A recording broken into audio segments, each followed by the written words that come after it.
Vamos lá. O filme se chama Os Banshees de Inisherin.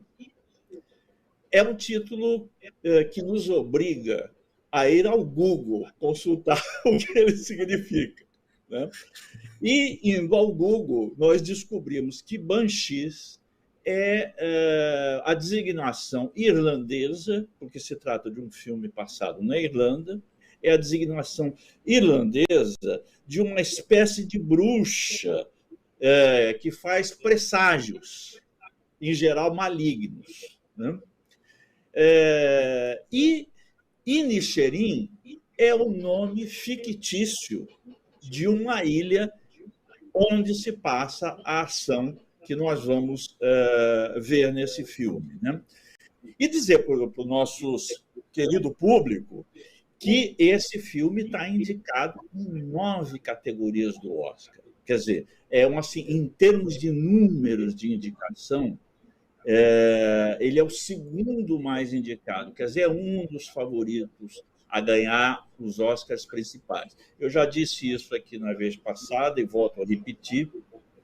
Os especialistas em Oscar sabem que, muitas vezes, o grande número de indicações não se traduz no número de prêmios. É muito comum acontecer isso. O filme é muito indicado e ganha poucos prêmios em relação às suas indicações, ou às vezes não ganha nada, já aconteceu isso. Mas, de qualquer forma, esse é um dos filmes que sai na frente dessa corrida ao Oscar. Ele está indicado a Oscars assim, considerados principais, como melhor filme, melhor direção, melhor ator coadjuvante, melhor roteiro.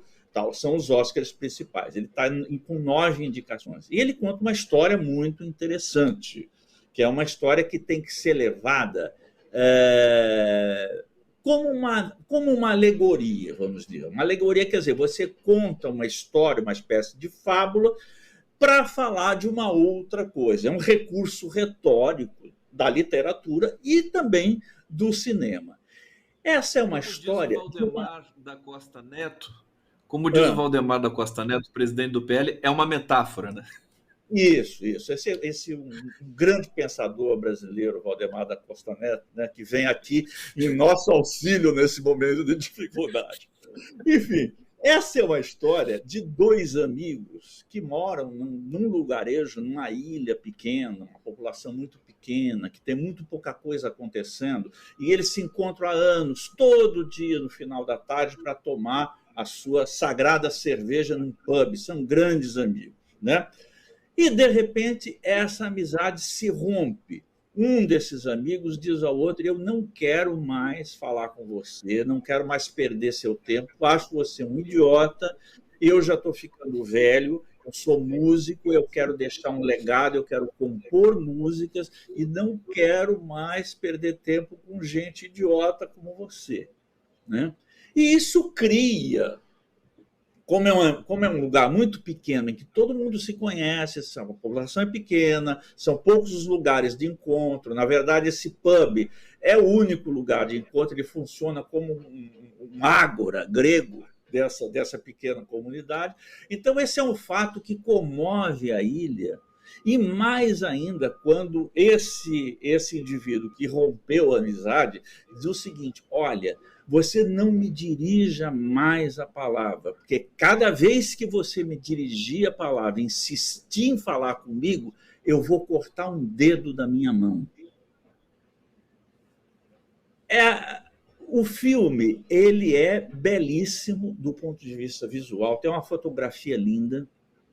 Então você vê todo aquele ambiente dessa ilha remota, praticamente isolada do resto do país, né? E você ouve, ao longe, ruído de um combate, ruído de canhões, né? Ruído de uma guerra que se passa ao longe, né?